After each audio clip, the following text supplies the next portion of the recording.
So ayan na nga so ito na yung ginawa natin buong araw. Ito yung creme de la creme natin. Yan, ito yung DC to DC charger. So para lang magkaroon kayo ng idea kung paano talaga gawa. Medyo actually komplikado talaga siya.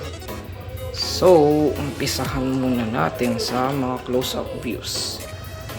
So ayan, dahil anong oras na, alas 6 na, sasamahan ko na lang ng flashlight. So itong makapal na na wire, ito yan yung galing sa alternator natin. Tapos ito wala yan laman kasi yan yung solar natin. Hindi pa ako naglalagay ng solar, pero pag nagkaroon na ng time dyan, lalagay ko dyan sa taas. Dito basta banda dyan ko lalagay. Tapos nilagay ko sa bus bar lahat ng positive natin. Itong buong yan. Tapos lahat ng negative ko dyan sa taas. So common negative natin ito. Common negative natin yan, makakonect dyan sa taas. Tapos itong pangalawang negative, saan ba yun? Yan yung nasa battery natin. Tapos ito yung negative ito yung negative ng battery ng auxiliary battery ko. Tapos ito naman yung negative ng starter battery. Dito sa baba, dahil dito yung positive ng alternator papunta dito. Tapos so ito yung pang charge niya, kasi from alternator dito ipaprocess yung power, tapos papunta dito. Kasi itong pangalawang positive naman, ito yung positive ng auxiliary battery ko. Kasi ito may dalawa pa akong bakante, dyan ko ilalagay yung accessories ko. So sa ngayon, naka-wire dyan yung ilaw natin. Yun. Dapat ilalagay natin sa switches, pero maglalagay rin dapat tayo dito ng fuse box, kasi kailangan natin ng fuse. Hindi tayo pwedeng walang fuse.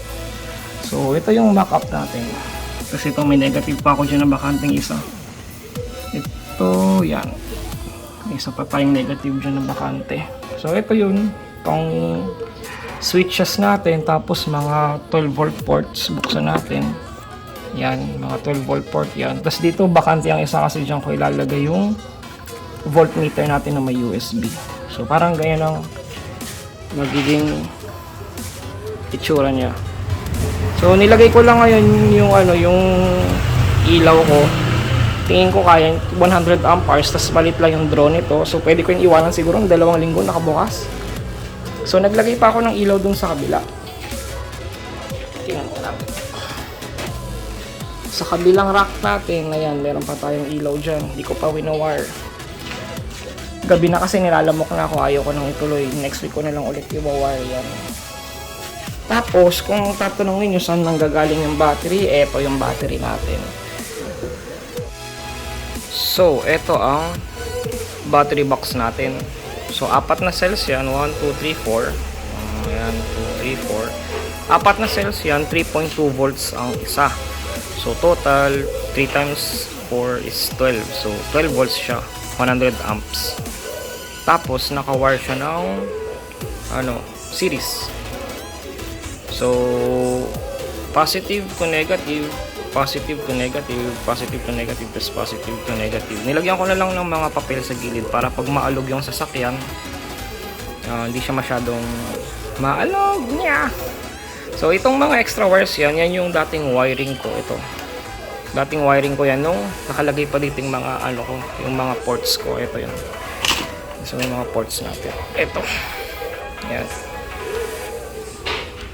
Voltmeter siya. Tapos meron na rin siyang USB 3. Tsaka ito. Yan. Since ililipat na nga natin lahat dito, dun, hindi na natin kailangan ng ports dito. Sinil ko na lahat. Tinry ko na yun sa gripo, niran ko, wala naman tumutulo. Tapos glinugan ko rin para waterproof talaga to. Pero syempre may hangin pa rin siya.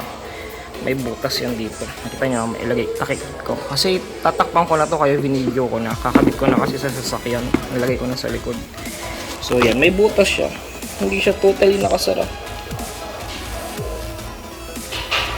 Parehas yan, positive, negative. Yan, haba ng wire natin. Kasi sasara ko na siya. clamp ko na. Yan, naka waterproof yan. Trinay ko ng basain. So okay naman, dry yung battery. So yun, medyo, actually hindi siya medyo komplikado. Komplikado talaga siya. Kaya niyong gawin to kung battery lang ilalagay natin at yung switches. Tatanggalin natin to. Itong Renogy, yung DC to DC. Pag tinanggal natin yan, maglalagay ka ng battery, tapos fuse box, tapos yan, switches na. Magkakaroon ka na ng setup na ganito. Hindi mo nga lang matcha-charge yung battery gamit yung alternator ng sasakyan. Dahil ito yung nagko-control dun. Tsaka siya rin yung magko-control sa solar. So, yun. Dati wala ako nito. Ang ginagawa ko, pinang-charge ko yung auxiliary battery ko gamit yung charger ng mga e-bike battery. Para pagdating ko sa sa site, full battery ako. Ngayon, since lagi akong pumapasok 4 times a day yung pasok ko, for sure full bat ako lagi. So, para lang makita nyo, itong unang ilaw, ito, yung mukhang alternator, yan. Magre-red yan pag nag-charge yung alternator. Gagamitin yung alternator para i-charge yung auxiliary battery ko. Itong pangalawang ilaw, magre-red yan pag may solar ako. Wala pa akong solar ngayon, wala pa akong kinabit dito. So, hindi pa iniilaw. Itong, yellow na battery sign is ibig sabihin, fully charged yung yung battery ko. Kasi pag green yan, ibig sabihin charging siya.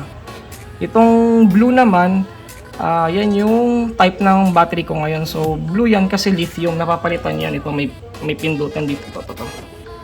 Pinipindot yan para mag-iba yung type ng battery. So, yung red is sealed. Sealed ata. Sealed red. Hindi. Yan ating sealed. Tapos yung isa user, yung white. White yung kanina. Pangit lang camera ko. Green is ewan ko. Green ata is basta.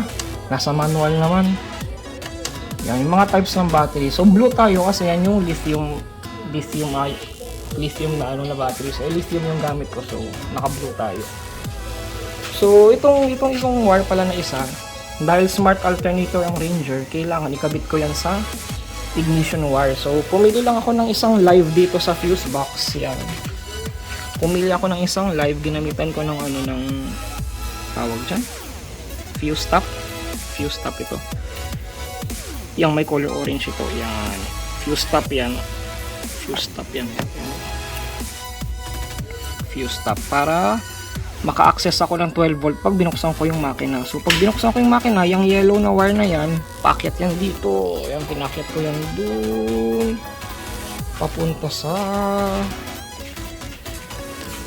dito sa likod. Ito. Tapos naging red siya halfway. Ayun yung red wire natin. Alam niyo ba, ang ganda ng Ranger. May butas siya sa likod. Sobrang andaling i-access. Ito. Tae. Yan. Ito yung secret ng mga Ranger. Kaya andali mag-setup. Meron siyang pass-through.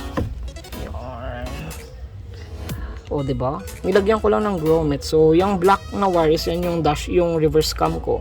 Tapos yung pula, yan naman yung ignition wire ko para ma-detect ni Renogy na open yung engine. So, pwede siyang kumuha ng power sa battery, ganun, para mag-charge siya. Dali lang yan buksan eh.